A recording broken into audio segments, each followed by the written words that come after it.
abwan xasan saleebaan dhuxulaab saalax asaasihii koox-faneedka xidigaha geeska ayaa xog waran u siiyey warbaahinta waxa uu tafaasiil kaga bixiyey in muddo hadda laga joogo 2 toddobaad uu kooxda u gudbiyey oo uu ku codsanayo inaanu sii wadi karin hogaaminta koox-faneedkan xidigaha geeska isagoo sharaxay in waqtigiisii badnaa ee uu ku bixin jiray fanka uu u bedelay in noloshiisa kale ee gaarka uu ku qaato kooxda xidigaha geeska 6 sano jirtayba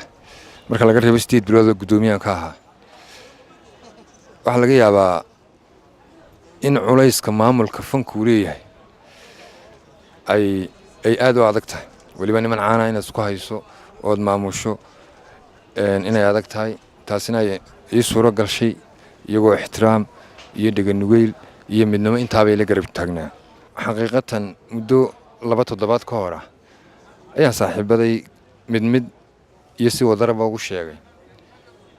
in aanan maxay heeday gudoomiye xidigaha geeska ka sii ahaanayn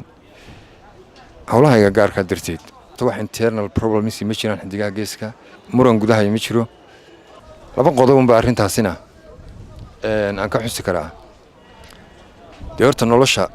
vision ka fog kan fanka ayaan kala yahay jaamacadana dhigtaa waqtigii fara badnaa xidigaha gelin jiray aan fanka gelin jirnay ama habeenimo u badneed ama dhinacyada nolosha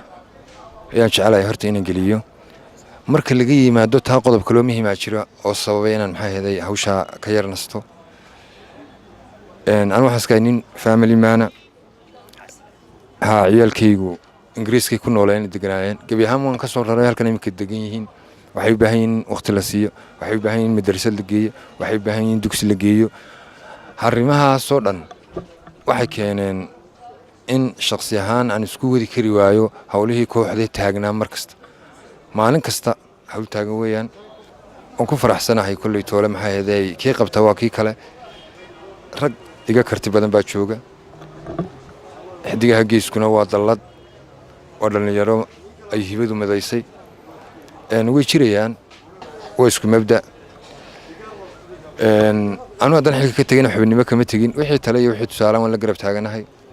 xil gudasho la'aantu haday noqoshay saaxiibada in nolosha gaarka kaga mashquulo anu ma garan